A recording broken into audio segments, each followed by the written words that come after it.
नमस्कार, बहस के नंबर 1 शो ताल ठोक के में आपका बहुत बहुत स्वागत। मैं आपके साथ शोभना यादव। क्या राम मंदिर निर्माण साल 2024 में चुनाव का सबसे बड़ा मुद्दा होगा? ये सवाल हम इसलिए पूछ रहे हैं क्योंकि राम मंदिर में रामलला के प्राण प्रतिष्ठा की तारीख सामने आते ही उस पर राजनीति शुरू हो गई है। 22 जनवरी 2024 को दोपहर करीब 12:30 पर रामलला की प्राण प्रतिष्ठा होगी। प्राण प्रतिष्ठा के लिए प्रधानमंत्री नरेंद्र मोदी को अतिथि के तौर पर आमंत्रित किया गया है। बस इसी पर घमासान छिड़ गया है। कांग्रेस से लेकर इंडिया गठबंधन के साथ ही इसे बीजेपी का चुनावी हथियार कह रहे हैं। इस पूरे कार्यक्रम को ही चुनाव में लाभ लेने वाला बता रहे हैं। कांग्रेस ने सवाल पूछा है कि क्या श्री राम किसी एक पार्टी के हैं और क्या प्राण प्रतिष्ठा कार्यक्रम में सिर्फ बीजेपी वालों को ही निमंत्रण दिया जाएगा? क्या ये किसी व्यक्ति विशेष के लिए कार्यक्रम है? उद्धव ठाकरे वाली शिवसेना के संजय राउत ने कार्यक्रम को पूरी तरह से चुनावी करार दिया है। एक तरफ विपक्ष राम मंदिर को लेकर सरकार को घेरने की कोशिश में था और दूसरी तरफ ठीक उसी समय बीजेपी 2024 के चुनावी मिशन का एजेंडा तय कर रही थी। बीजेपी ने अपने कार्यकर्ताओं को राम मंदिर और अनुच्छेद 370 पर सरकार का प्रचार प्रसार करने की जिम्मेदारी सौंपी है। साथ ही पार्टी के घोषणा पत्र को संवारने के लिए अभियान भी चलाया जा रहा है। इन सबके बीच साधु संतों ने राम मंदिर को लेकर विपक्ष के आरोपों पर नाराजगी जताई है। उनका कहना है कि राम मंदिर पर राजनीति ठीक नहीं है। अब सवाल यह उठता है कि बीजेपी राममय है तो विपक्ष में क्यों भय है? देश के प्रधानमंत्री को अगर राम मंदिर के लिए निमंत्रण मिला है तो इस पर फिर रण क्यों छिड़ा है? क्या विपक्ष को भी लगता है कि राम का नाम लेकर मोदी सरकार 2024 चुनाव में एक बड़ा फायदा उठा सकती है? और क्या इस बात से विपक्ष में भय है, डर है? करेंगे ऐसे ही सवालों पर अपने मेहमानों के साथ चर्चा, लेकिन पहले ये रिपोर्ट देखिए।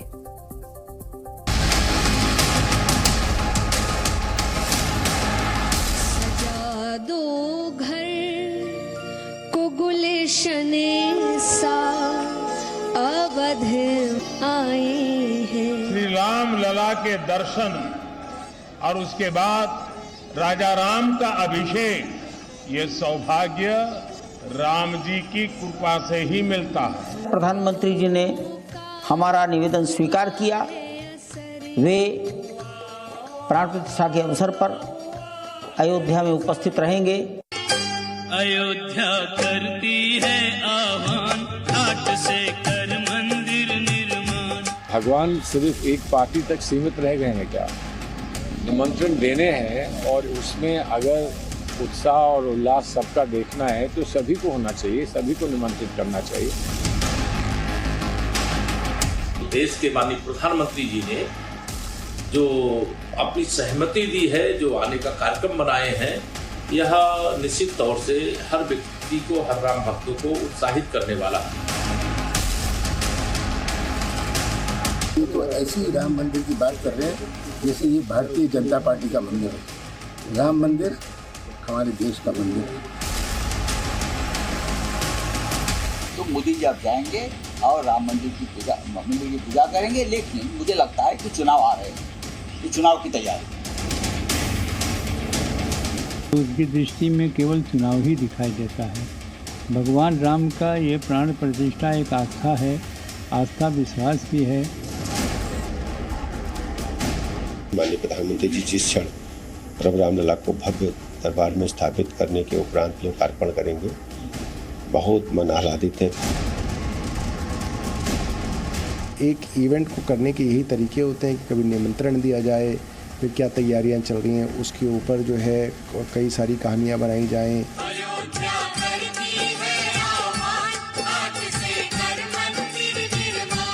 पूरे देश के लिए एक बड़ा क्षण होगा जब रामलला मंदिर, भव्य मंदिर आम जन के लिए खुलेगा। प्रधानमंत्री धर्म को राजनीति में लेकर आए हैं। वो राम मंदिर का राजनीतिक फायदा उठाना चाहते हैं। सौभाग्य मिला है कि हम भगवान राम का भव्यतम मंदिर बनता देख पा रहे हैं।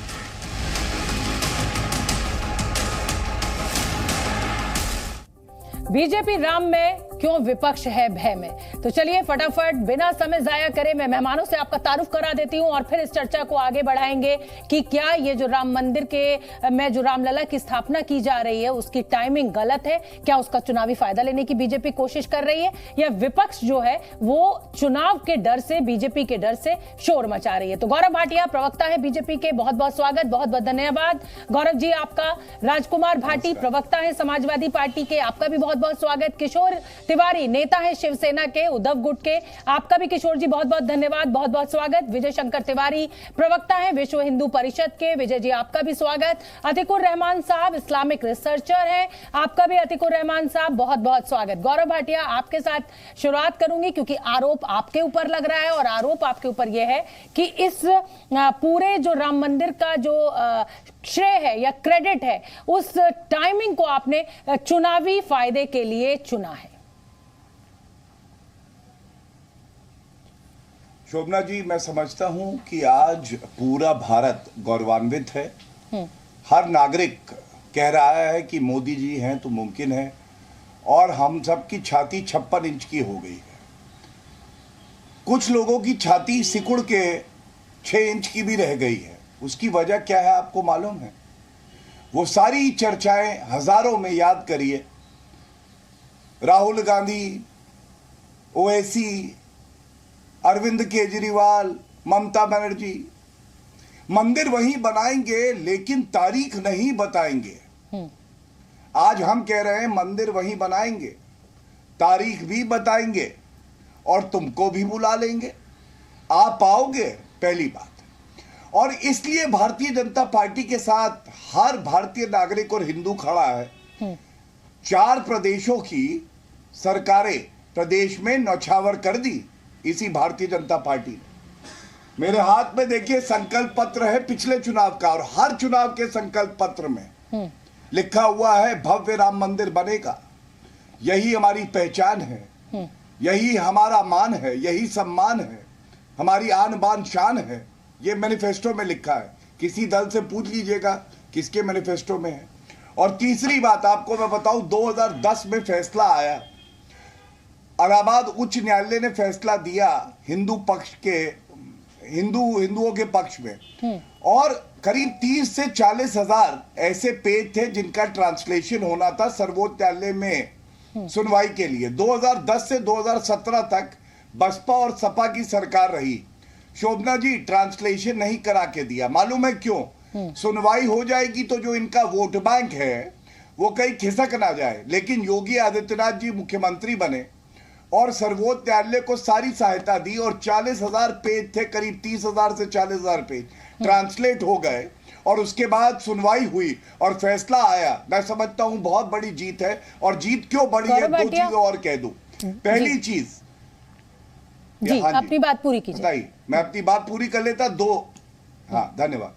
पहली बड़ी बात यह है कि जो हमारा हिंदू समाज है, बहुसंख्यक हो के भी इनका धैर्य, मैं समझता हूं ये पूरे विश्व के लिए एक उदाहरण है कि धैर्य अगर किसी से सीखना है तो हिंदू समाज से सीखिए, सहिष्णुता किसी से सीखनी है तो हिंदू समाज से। और दूसरी बात, पूरी की पूरी मस्जिद आपने ढहा दी, भी आस्था है, इस बहुसंख्यक समाज ने पूरी की पूरी मस्जिद ढहा दी, और आप कह रहे हैं कि संयम है। देखिए, अगर आप वहां जाएंगी तो मैं आपको बताऊंगा, मंदिर तोड़ तोड़ के जो मस्जिद आई हैं, चाहे अयोध्या में हो, काशी में हो, चाहे मथुरा में हो, इस पे भी कभी चिंतन करिएगा। मंदिर बना है, दीवार एक ही है, बगल में मस्जिद है। अरे मैं तो कहता हूं सारे हिंदू भाई बहनों को, हिंदू भाई बहन वो हैं जो इंतजार करते रहे, और संवैधानिक तरीके से सर्वोच्च न्यायालय से ऊपर तो कोई नहीं है ना शोभना जी। सबको पता है, सर्वोच्च न्यायालय को भी पता था कि क्या हुआ था विवादित ढांचे के साथ। मैं इस बहस में पढ़ना ही नहीं चाहती हूँ। मेरा सवाल आपसे ये है गौरव भाटिया कि अब मथुरा में गलत हुआ या काशी में गलत हुआ या राम मंदिर में गलत हुआ या बाबरी का ढहाना गलत है, ये मेरी बहस का मुद्दा नहीं है। मेरी बहस का मुद्दा ये है कि क्या इस पूरे मौके को सिर्फ और सिर्फ बीजेपी के नेताओं को आमंत्रित करने के लिए यहाँ पर किया जाएगा, या फिर और भी नेता यहाँ पर जुड़ेंगे? शिवसेना कहती है कि इस राम मंदिर को बनाने में हमारी भी अहम अहम भूमिका है, लेकिन हमारे पास कोई निमंत्रण नहीं है। क्या इंतजार करे विपक्ष? क्या आप सबको बुलाएंगे? समाजवादी पार्टी ने गोली चलाई, क्या समाजवादी पार्टी का ये राम मंदिर नहीं है, ये बीजेपी का राम मंदिर है? मैं चाहूंगी आप छोटे से इसका जवाब छोटे में दे दें गौरव जी। छोटा सा देखिए, सबसे पहले देखिए कांग्रेस की बात कर लेते हैं। इस चर्चा में भी नहीं आई, इतनी भयभीत है कि अगर यहाँ दिखाई दे गए तो वहां का वोट बैंक खिसक जाएगा। मैं उम्मीद करता हूँ आपने बुलाया होगा और आपके चैनल पे और आपके शो पे तो आती हैं, आज नहीं आएंगे क्योंकि भव्य राम मंदिर पे चर्चा है। दूसरा, मेरे हाथ पे देखिए क्या है, मुलायम सिंह यादव जी क्या कह रहे हैं, और कारसेवकों को अगर मारना पड़ता गोली चलवा के तो मैं मार देता। इतिहास हो गया गौरव जी, वो इतिहास हो गया। किसने क्या कहा, किसने क्या करा, वो सब पुरानी बातें हो गई। अब नया ये है कि वो शुभ घड़ी आ गई है और भव्य राम मंदिर तैयार है और रामलला विराजने जा रहे हैं। मैं आपसे ये पूछ रही हूं कि बीजेपी के ऊपर ये आरोप है कि आप चुनावी फायदा लेना चाहते हैं। क्या बड़ा दिल दिखाकर इस पूरे कार्यक्रम के हिस्से में आप बाकी विपक्षी नेताओं को भी आमंत्रित करेंगे? क्या राहुल गांधी को आमंत्रित करेंगे? क्या अरविंद केजरीवाल को, उद्धव ठाकरे को? ये एक लंबी फेहरिस्त है, आमंत्रण देंगे? बस छोटा सा जवाब दे दीजिए, हाँ या ना में। हाँ, मैं बता देता हूं। आपको पता है सर्वोच्च न्यायालय के आदेश से एक समिति है, कमेटी है, जिसने बहुत मेहनत करके रात दिन एक करके ये सुनिश्चित किया है कम समय में भव्य राम मंदिर बन के तैयार है। मैं समझता हूं उसका विवेकाधिकार है, जिसका हनन मैं आपके चैनल पर नहीं कर सकता हूं। लेकिन एक बात याद दिला देता हूं, 15 अगस्त को जब प्रधानमंत्री जी लाल किले की प्राचीर से बोल रहे थे तो खड़गे जी वहां नहीं पहुंच पाए थे। जो वहां नहीं पहुंच पाए थे, ये सवाल तो उनसे पूछिए पहले, वो आएंगे भी क्या? वो आने में ही इतना डरेंगे कि मेरा वोट बैंक ना खिसक जाए कि उनको निमंत्रण जाता है या नहीं जाता ये मायने नहीं रखता। वो इतनी हिम्मत नहीं जुटा पाएंगे कि जाए वहां। ठीक है, राजकुमार भाटी, क्या डर लगेगा अगर राम मंदिर से आमंत्रण मिले जाने में, क्योंकि वोट बैंक ना खिसक जाए? शोभना जी, पहला सवाल तो आपने ये किया कि क्या चुनाव में राम मंदिर ही मुद्दा होगा। तो भारतीय जनता पार्टी की तो पूरी कोशिश होगी कि राम मंदिर को चुनाव का मुद्दा बनाए, इसमें कोई संदेह नहीं है। और वो केवल उनके पास एक यही मुद्दा भुनाने के लिए है, दूसरी तो कोई उपलब्धि है नहीं। लेकिन सवाल इससे ज्यादा महत्वपूर्ण ये बनता है कि क्या वह केवल अकेले इस मुद्दे पर चुनाव होगा? क्या देश की जनता ये नहीं देखे कि जो आज मर्यादा पुरुषोत्तम श्री राम के भक्त अपने आप को घोषित कर रहे हैं, क्या उन्होंने मर्यादा पुरुषोत्तम की मर्यादाओं का भी पालन किया है? कि प्राण जाए पर वचन न जाई, रघुकुल रीत सदा चली आई, प्राण जाए पर वचन न जाई। हमारे प्रधानमंत्री ने तो वादा किया था, कितने वादे किए थे, मैं उसमें जाऊंगा तो बहुत लंबा हो जाएगा। मैं संक्षेप में केवल विषय पे ही फोकस करूंगा, इसलिए लेकिन राजकुमार भाटी जी, सीधा सा जवाब दे दीजिए ना कि अगर राम मंदिर पर आपको निमंत्रण मिलता है तो आप जाएंगे या नहीं जाएंगे? इसका जवाब चुनावी मुद्दा बनाएगी बीजेपी, वो सब बात की बात है, आप जाएंगे कि नहीं जाएंगे? नहीं, मैं थोड़ा सा तो मुझे समय दो, मैं उसका जवाब तो मैंने हाँ में दे दिया कि हम जरूर जाएंगे, खुशी खुशी जाएंगे। लेकिन शोभना जी, आपने पहली बात तो गौरव भाटिया से सवाल ही गलत किया कि आप निमंत्रण देंगे कि नहीं देंगे। गौरव भाटिया या भारतीय जनता पार्टी कौन होती है निमंत्रण देने वाली? क्या ये भारतीय जनता पार्टी का मंदिर है? क्या इसके आयोजक भारतीय जनता पार्टी है? ये आरोप कांग्रेस और शिवसेना उद्धव ठाकरे की तरफ से लगाया जा रहा है कि क्या इस पूरे इवेंट का हिस्सा सिर्फ मोदी को निमंत्रण देके होगा या हमें भी बुलाया जाएगा। इसलिए मैंने ये सवाल उनसे पूछा कि उनके ऊपर ये आरोप लग रहा है। मैं तो जानती हूं कि ये राम मंदिर ट्रस्ट की तरफ से न्योता आएगा। कृपया मुझे बोलने दें, मैं आपके सारे सवालों के जवाब भी उसमें समाहित कर लूंगा। कृपया मुझे बोलने दें। बोलिए। जितना गौरव भाटिया को बोलने दिया उसका आधा समय बोलने दें, लेकिन बोलने दें। पूरा समय पे बोलिए। पहली बात तो ये भारतीय जनता पार्टी का आयोजन नहीं है, ये राम मंदिर ट्रस्ट को तय करना है, किसको बुलाना किसको नहीं बुलाना, ट्रस्ट का मैटर है। ठीक है। दूसरी बात, इस देश में कभी भी राम मंदिर का कोई विरोध रहा ही नहीं। राम मंदिर निर्माण से किसी को आपत्ति नहीं थी, कोई विरोध नहीं रहा। वो जो धौंसपट्टी की गई थी, एक दादागिरी की गई थी, जबरदस्ती दूसरे धर्म का धर्मस्थल तोड़ा गया था, विरोध उसका था।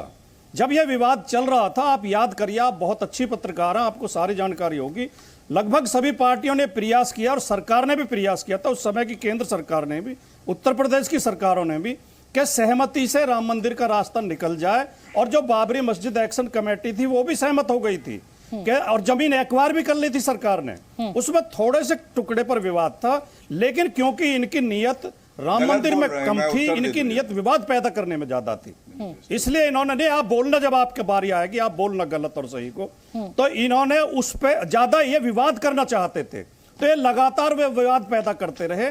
और हमारी भी और बाकी पार्टियों की भी शुरू से ये रणनीति रही कि जो कोर्ट फैसला करेगा, आप पुराने बयान उठा के देख लीजिए कि जो न्यायालय का फैसला होगा हम उस पर सहमत होंगे। ठीक है। और आप शोभना जी ये भी याद करें कि जब सुप्रीम कोर्ट का फैसला आया, पूरे देश में किसी पार्टी ने भी और किसी समुदाय ने, किसी धर्म के व्यक्ति ने, एक भी किसी मुसलमान ने भी विरोध नहीं किया। ठीक है, मुसलमान चंदा देने को तैयार, लेकिन उससे पहले मैं किशोर तिवारी जो कि शिवसेना के नेता का कोई विरोध नहीं है। जी भाटी साहब, किशोर तिवारी जी, अगर प्रधानमंत्री नरेंद्र मोदी को वहां पर आमंत्रित किया गया है तो दिक्कत किस बात से? राम मंदिर बनने से तो आपको जाहिर सी बात है दिक्कत होगी नहीं, लेकिन अगर संजय राउत ये कह रहे हैं कि इतने बड़े इवेंट को कौन छोड़ना चाहेगा, तो क्या लगता है कि ये आरोप ठीक है? क्योंकि मुझे तो आज ऐसा लग रहा है कि हर हिंदू इस कार्यक्रम का हिस्सा बनना चाहेगा और जिसको मौका मिलेगा वो चूकेगा नहीं इस मौके में वहां रामलला के दर्शन करने से।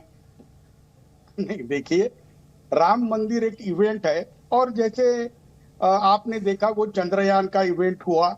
हाँ, अभी चुनाव में इनके हार के आसार नजर आ रहे हैं, तो हर चीज को भुनाना चाहते हैं। तो ये बीजेपी एक मास्टर इवेंट बोल के खेलना चाहती है। एक जमाना होता था कि बीजेपी आरएसएस का परिवार होती थी, अभी तो आरएसएस का वो सोशल भी हो गई। छोटी सी आपत्ति है और वो जरूर जताऊंगी और फिर आप अपनी बात पूरी कीजिएगा।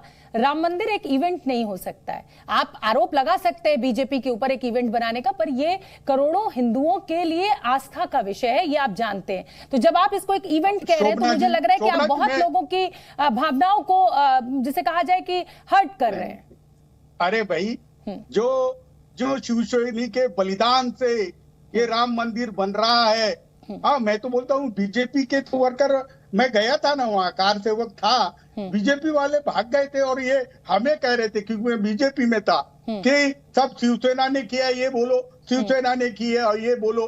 अरे नैतिक अधिकार तो हमारा है, लेकिन आप देख रहे हैं कि बीजेपी के नेताओं के सिवा और किसी को वहां पर एंट्री नहीं रहेगी, वहां पे कैमरे उन पे नहीं रहेंगे। और पंतप्रधान जी राम की वोट बैंक को भाजपा वोट बैंक में कन्वर्ट करने को जा रहे हैं, ये मेरी एक आरोप है। और बीजेपी को राम का भी इस वक्त सहारा नहीं मिलेगा, ये भी मेरा बोलना है।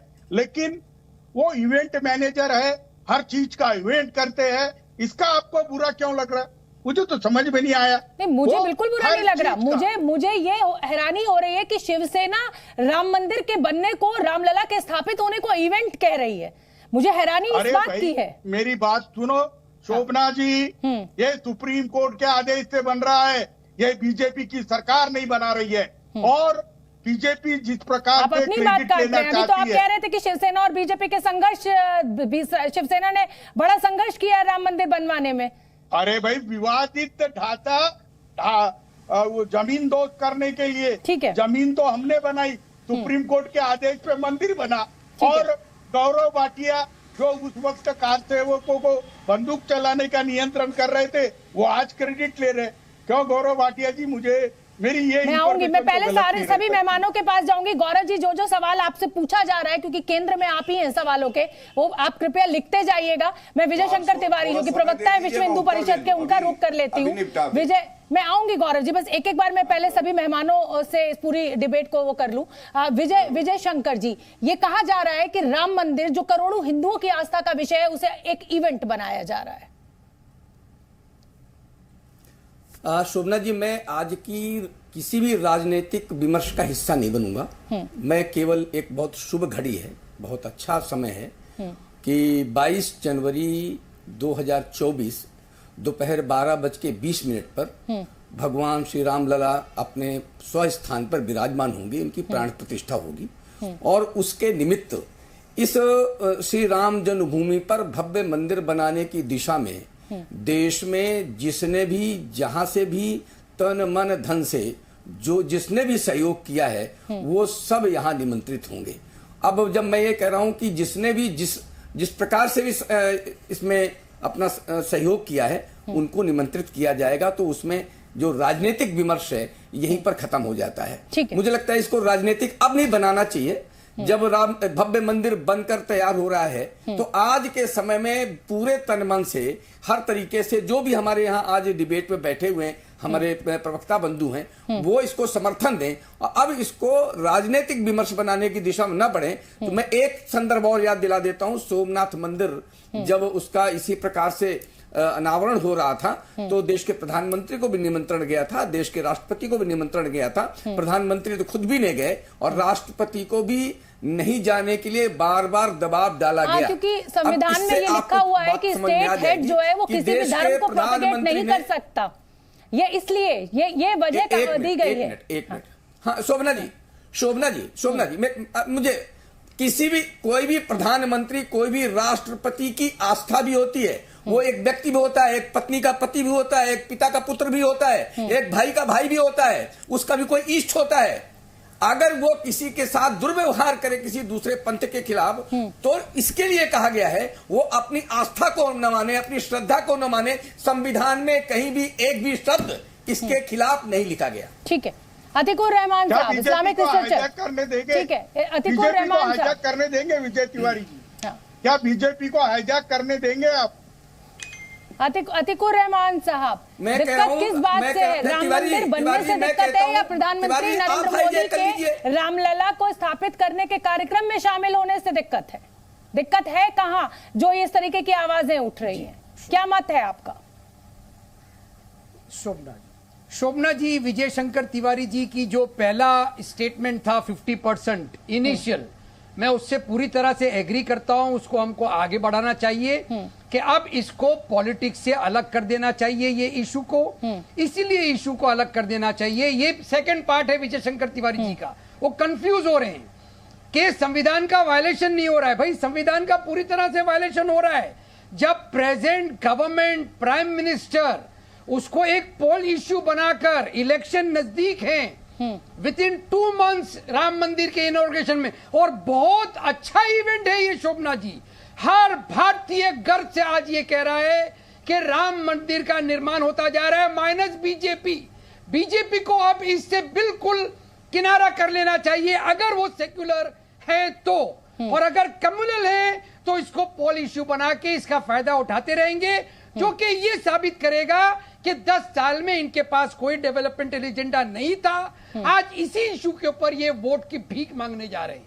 ठीक है, इससे बचें। ठीक है, गौरव भाटिया, भारतीय बहुत समझदार है, वो ये ब्लैंक चेक के ऊपर आपकी फिर से साइन नहीं करेगा। गौरव भाटिया, आपके ऊपर कई आरोप लगे हैं। पहला तो कि इस पूरे इवेंट का इस्तेमाल चुनावी फायदे के लिए आप करेंगे। दूसरा, 10 साल की सरकार में क्या कोई भी विकास का काम नहीं हुआ जो अब चुनाव से पहले इस तरीके से राम मंदिर का में रामलला को स्थापित कर इसका चुनावी फायदा लेने की जरूरत आपको पड़ रही है? जवाब दे दीजिए। देखिए, सबसे पहले तो बहुत आपत्ति दर्ज करते हुए ये कहूंगा कि किशोर तिवारी जी ने कहा कि राम मंदिर एक इवेंट है। राम मंदिर जो है कई 100 करोड़ जो हिंदू हैं उनकी आस्था का केंद्र है।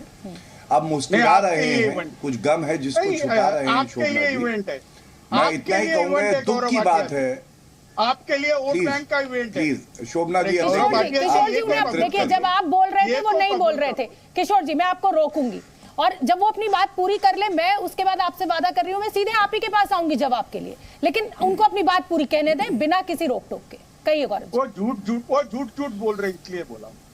एक तो वोट भी चाहिए और राम मंदिर के, तो आप बोलिएगा ना जब आपकी बारी आएगी, आप बोलिएगा किशोर जी, आप बोलिएगा कि गौरव भाटिया झूठ बोल रहे हैं। नहीं, आप शांत हो जाइए। गौरव भाटिया, अपनी बात पूरी कीजिए प्लीज। गौरव भाटिया बात मिले उनको, अभी मैं नाराजगी करता जी। किशोर जी, गौरव जी, देखिए शोभना जी, विचारधारा की ताकत ये होती है कि बाला साहब ठाकरे जी श्रद्धेय थे, हैं और रहेंगे, और उनके बेटे जिनको आप कह रही थी शिवसेना पार्टी से हैं, तो मैं ये भी आपको बता दूं ये शिवसेना से नहीं है, ये उद्धव सेना से हैं। एकनाथ शिंदे जी के पास ये शिवसेना है। और ये फर्क क्यों है? देखिए, मैं हाथ में एक बयान बताता हूं उद्धव ठाकरे का। ये शिवसेना उद्धव ठाकरे गुट है, इस पे हमें बिल्कुल क्लियर है हम लोग। बोलिए, अपनी बात पूरी कीजिए। अरे ये देखो, कर गए हाँ, इवेंट मैनेजर। अरे सुनिए किशोर जी, आप मुझे और गौरव जी को बात करने दीजिए ना। इवेंट है या नहीं है? किशोर जी अभी आप प्लीज बीच में मत बोलिए। घबराइए मत, आज बिल्कुल मत घबराइए। किशोर जी आप बिल्कुल बीच में मत बोलिए। बैंक के लिए कर रहे हैं, देखिए, अरे आपको रामलला नहीं बचा पाएंगे। गौरव भाटिया जी इनको शांत करा दीजिए या फेडर डाउन कर दीजिए। किशोर जी प्लीज, मेरी आपसे विनम्रता के साथ विनती, प्लीज। नहीं शोभना जी, तुम्हारे बोलने पर फेडर डाउन हो सकता है, लेकिन गौरव भाटिया मॉनिटर भी करते हैं, गलत बात है। अरे किशोर जी आप थोड़ी देर शांत बैठिए ना, शांत बैठिए ना। गौरव भाटिया को अपनी बात रखने दीजिए, वो कुछ दिखाना भी चाहते हैं। दिखाइए गौरव भाटिया, बात पूरी कीजिए। अरे विषयांतर कर रहे हो। मैं सारे दर्शकों के लिए ये पढ़ना चाहता हूँ जो वक्तव्य उद्धव ठाकरे का आया है। बाला साहब ठाकरे जी की आत्मा को इससे बहुत कष्ट हुआ होगा। ये बात कही है उन्होंने। अयोध्या में 22 जनवरी को राम मंदिर के उद्घाटन में बड़ी संख्या में लोगों के जुटने की उम्मीद है। ऐसे में उनके वापसी के दौरान गोधरा की तरह ही घटना हो सकती है। ये इनकी सोच है विशैली। अब आप मुझे बताइए शोभना जी, अंदर से इन लोगों को कितना दर्द हो रहा है कि भव्य राम मंदिर तैयार हो रहा है। ये बाला साहब ठाकरे जी वाली शिवसेना है ही नहीं। अशांति की बात कर रहा हूं। ये तो अशांति और दंगे फैलाने की बात कर रहे हैं। आपके पास चुनाव का कोई मुद्दा नहीं है। किशोर जी, जब मैंने आपसे वादा कर दिया है, गौरव भाटिया जैसे ही अपनी बात खत्म करेंगे मैं आपके पास जवाब के लिए आऊंगी ना सर। ऐसे बीच में डिरेल करने से तो कोई फायदा नहीं होगा ना। दर्शक का भी इसमें समय बर्बाद होगा, मेरा भी, और यहाँ पर तमाम मेहमानों का भी। उनको अपनी बात पूरी कर लेने दीजिए। आप पेन से अपने पास नोट डाउन कर लीजिए, जवाब दे दीजिएगा सर। गौरव भाटिया अपनी बात पूरी कीजिए। मेरे पास भी बहुत। अब दो बातें जल्दी जल्दी और कहूंगा, बीच में टोका न जाए। सबसे पहले हम सब जानते हैं आदरणीय प्रधानमंत्री जी ने अपने निजी कोष से डोनेशन दिया, भव्य राम मंदिर तैयार हो। यहाँ चुनौती दे रहा हूँ, अखिलेश यादव ने डोनेशन दिया क्या? अखिलेश यादव के पिताजी स्वर्गीय मुलायम सिंह यादव जी क्या कर रहे थे? वो तो कार सेवकों पे गोली चला रहे थे। मैं पूछना चाहता हूँ उद्धव ठाकरे का भी ये बता दे, मेरी जानकारी में तो नहीं है। और एक सबसे बड़ा विरोधाभास शोभना जी ये है, खुद वहां पहले तक ये कह रहे थे भाजपा को श्रेय नहीं जाता है भव्य राम मंदिर का, सुप्रीम कोर्ट को जाता है। अगर सुप्रीम कोर्ट को श्रेय जाता है तो फिर आप क्यों चिंता कर रहे हैं कि चुनाव कुछ महीने बाद है या नहीं है?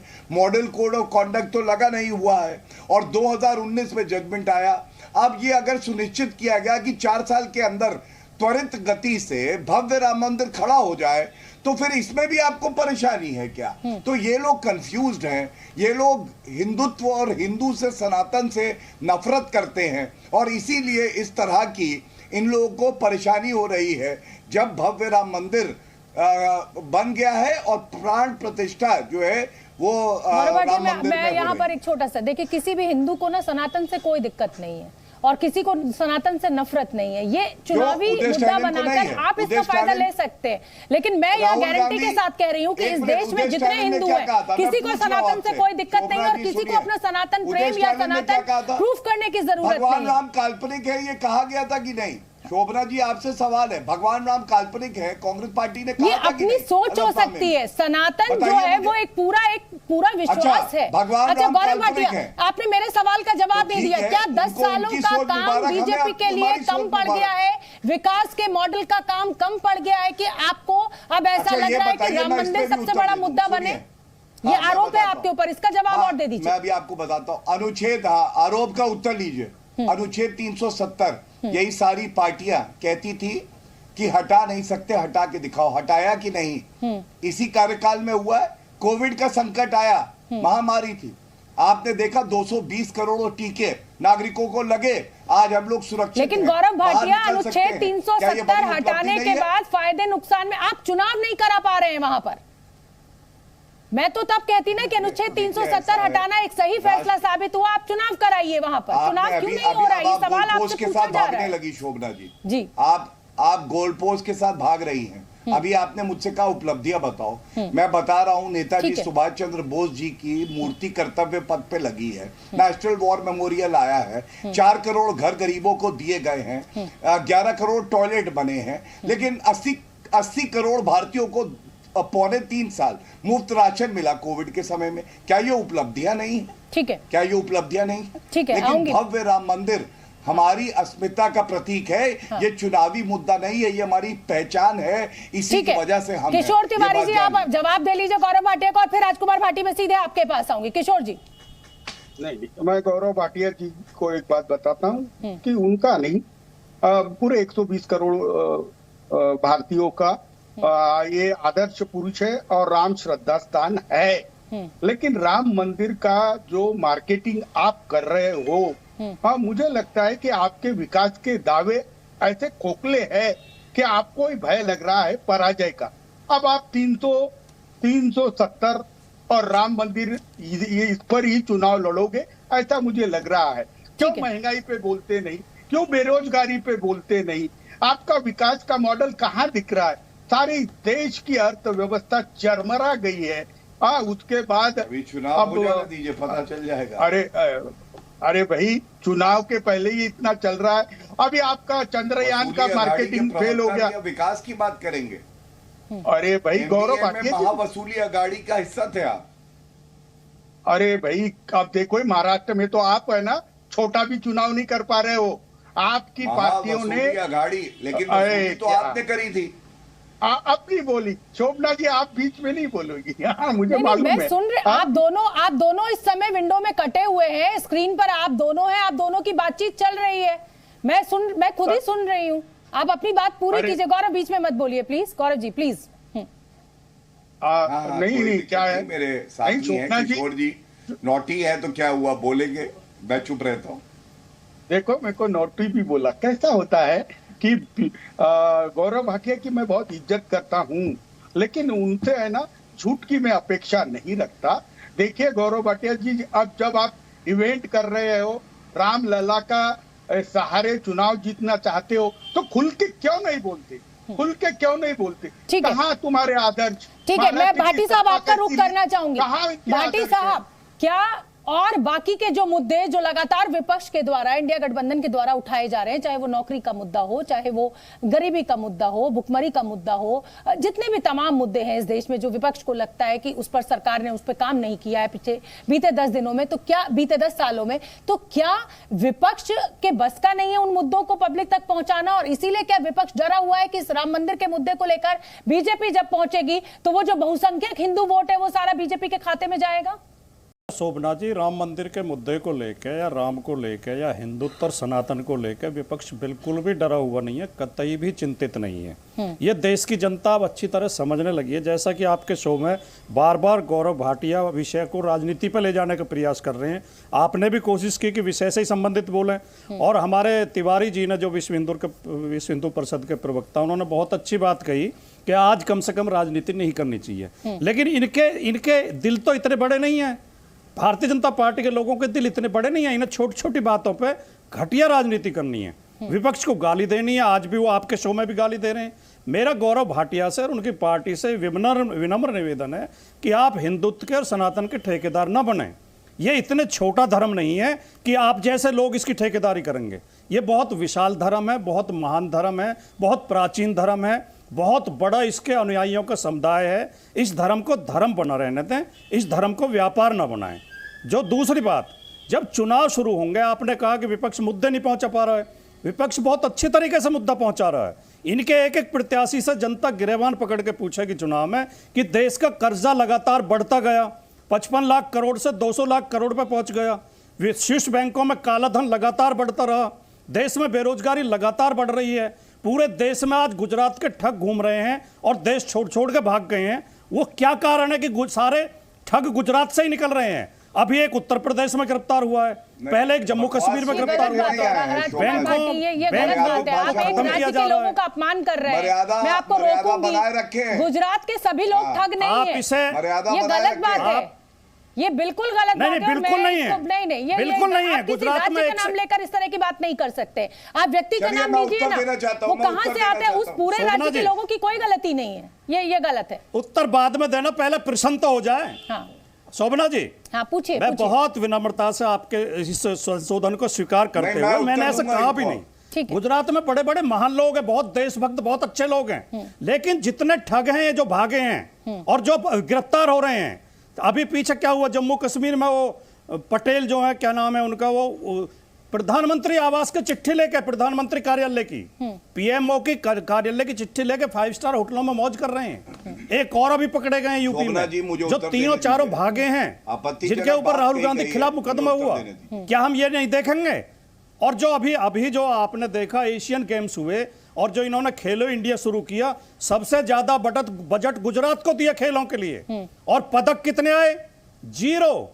सबसे ज्यादा पदक आए हरियाणा से। हरियाणा के 34 पदक हैं एशियन गेम्स में, 34 या 44 है शायद।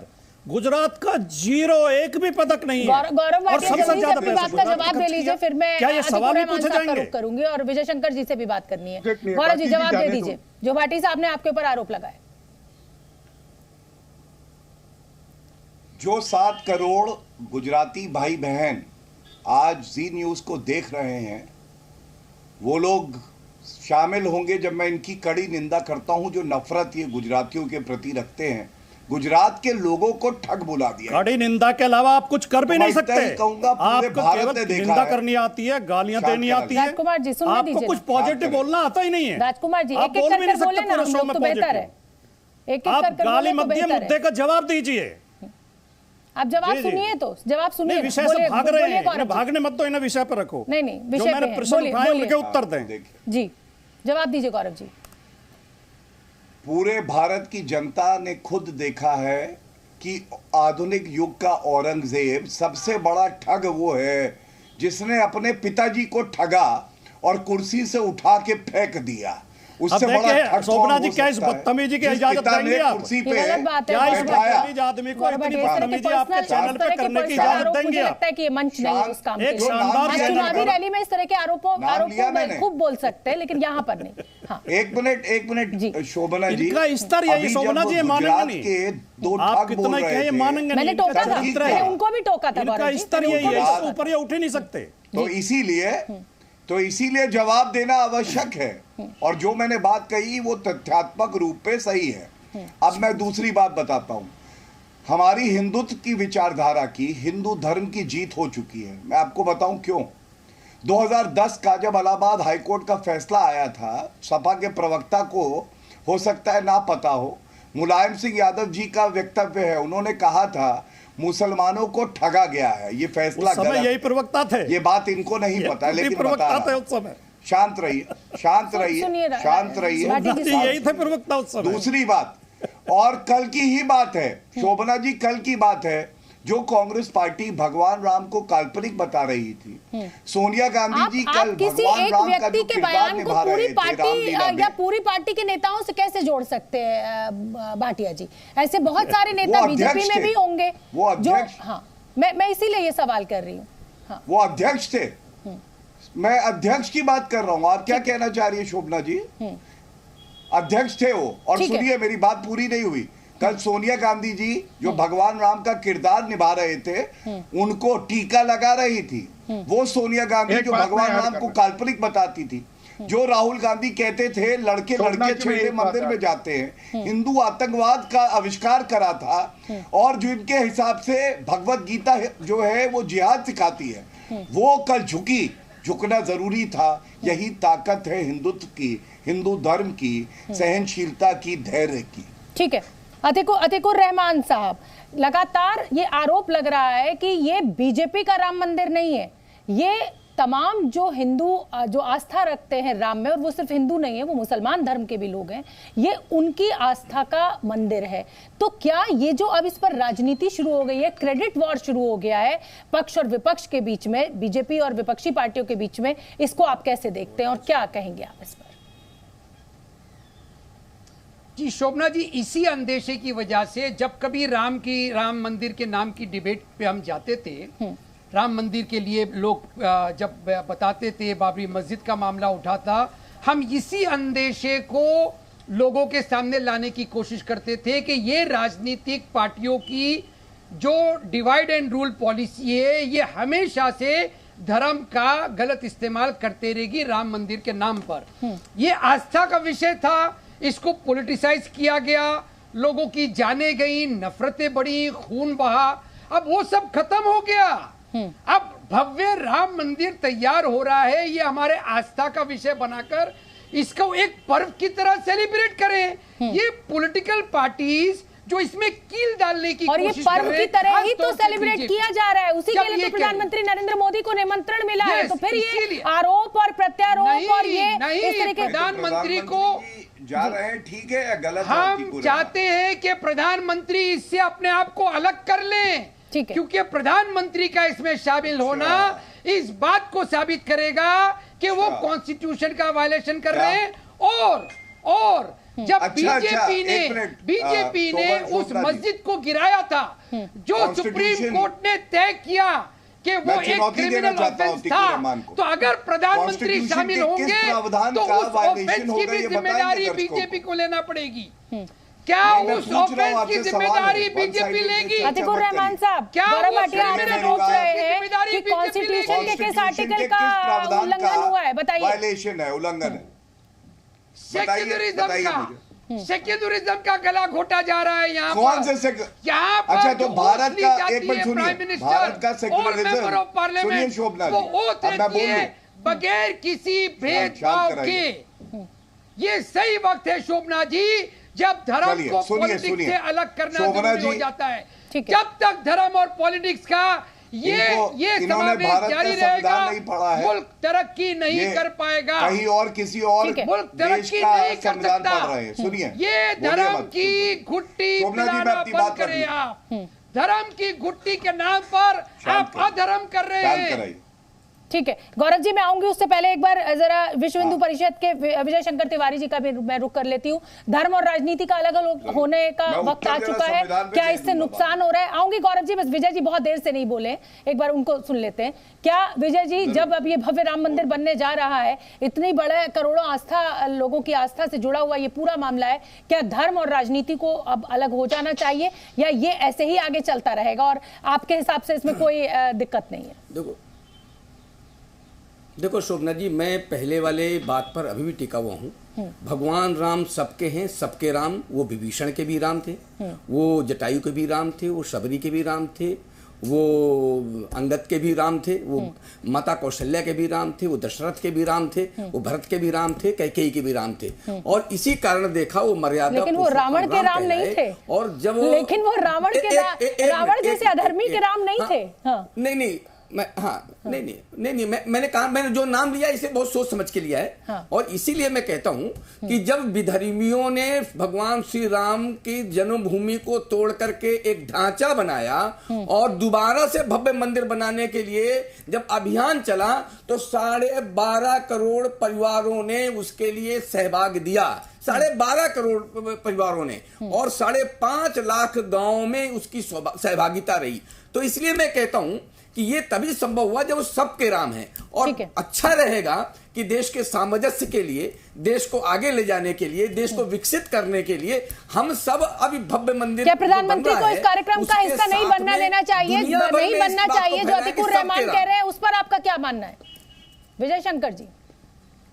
नहीं देखो, मैंने कहा कि 1528 में विदर्भियों ने भगवान श्री राम की जन्मभूमि को तोड़ करके उसमें एक ढांचा बनाया था जिसका नाम बाबरी रखा था, और उसी को सारे राम भक्तों ने मिलकर के तोड़ा था। वहां कोई बाबर भारत का नहीं था, न उसकी जन्मभूमि थी, बाबर तो बाहर से आया हुआ था। और उनकी स्तुति करने वाले लोगों के प्रधानमंत्री को इस कार्यक्रम का हिस्सा बनना चाहिए या नहीं? हाँ या ना में जवाब दे दीजिए।